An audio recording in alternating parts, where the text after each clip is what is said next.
Hello everyone, and welcome back to Adnan's Scary Stories.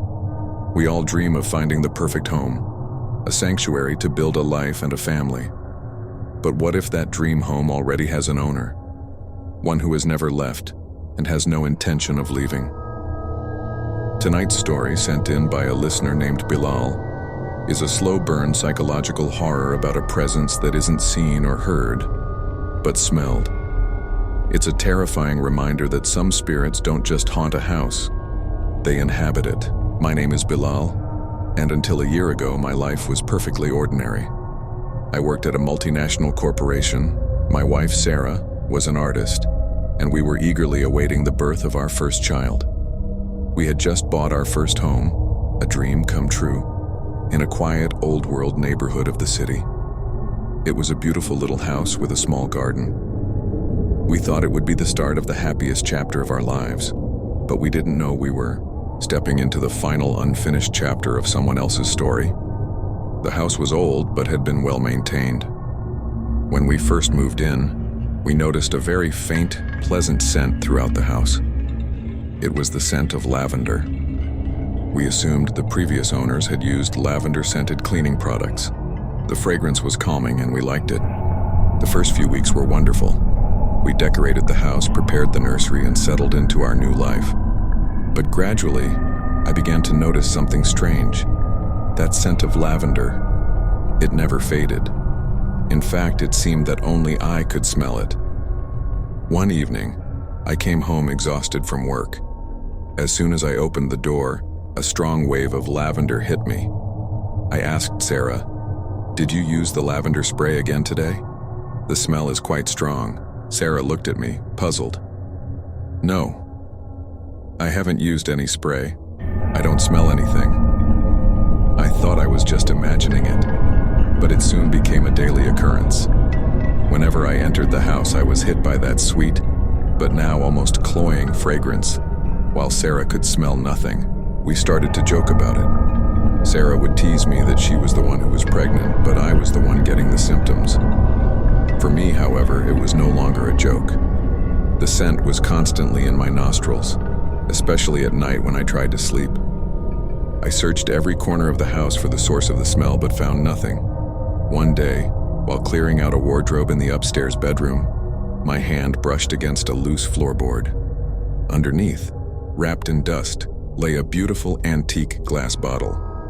It was a perfume bottle, and the label read, "Eleanor's Lavender." As soon as I picked it up, my hands trembled. The same intense fragrance was emanating from it. In a fit of anger and frustration, I threw the bottle out of the window where it shattered on the garden stones. I thought the problem was solved. I was so wrong. Breaking that bottle was the biggest mistake of my life. Now the scent was no longer confined to the house, it clung to me. I would be at the office and I'd get a whiff of lavender. I'd be in my car and I would smell it. And at home it became so overpowering that I felt like I was suffocating. Sarah still couldn't smell it and was now growing genuinely worried about my mental state.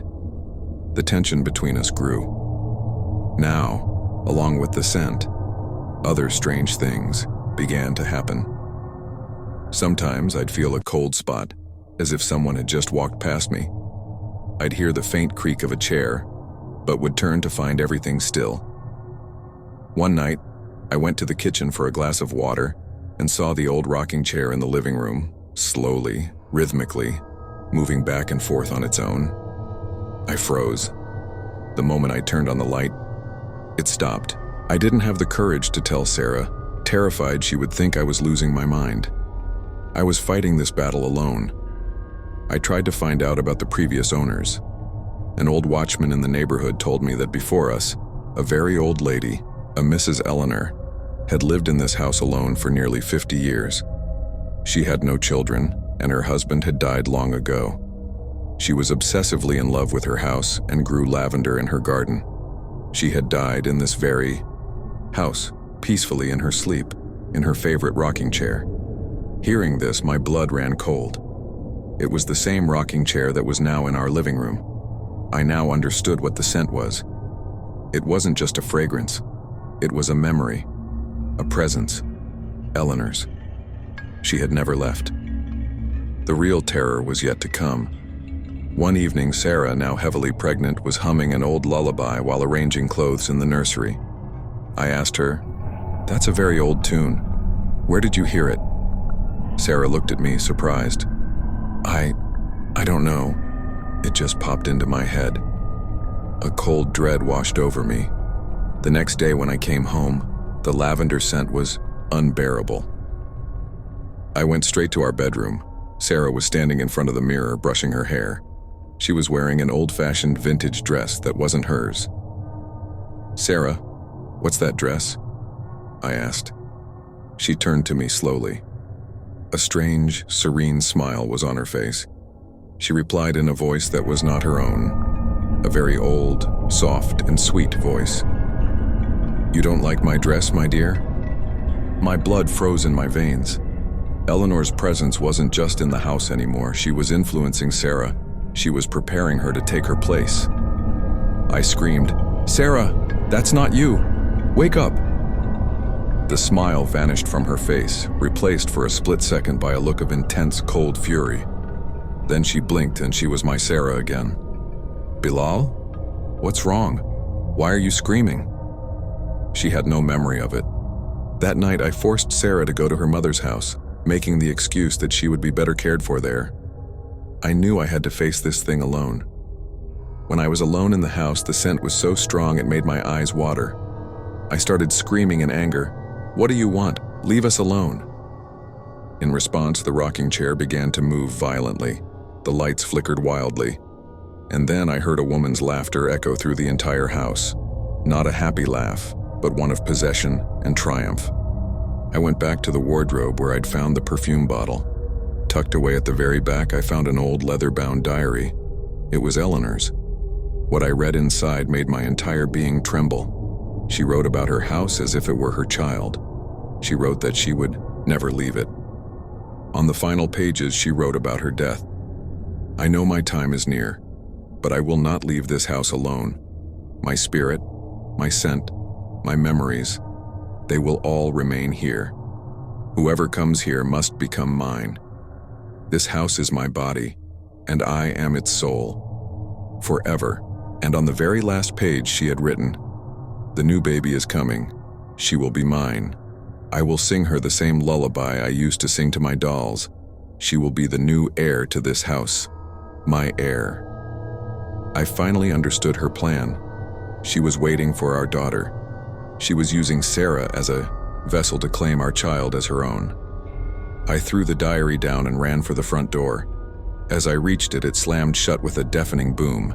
The scent of lavender became so thick I felt dizzy. A shadow rose from the rocking chair, the hazy, translucent form of an old woman. Her face was indistinct, but her two glowing eyes were fixed on me. "You cannot take my home from me," her whisper echoed in my mind. "You and your family are now mine." I don't know where I found the courage.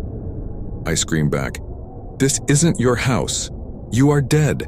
At these words, the apparition let out a terrifying shriek, and every window and mirror in the house shattered simultaneously. In the chaos, I scrambled to the door, which was now open, and fled into the night. I never set foot in that house again. We sold it for a pittance. Today we live in a new city, a new apartment. We have a beautiful daughter, but I never feel safe. I am terrified of the scent of lavender. Whenever Sarah hums an unknown tune, my heart stops. Because I know Eleanor hasn't left us, she is just waiting. She is like her scent, faded perhaps, but never truly gone.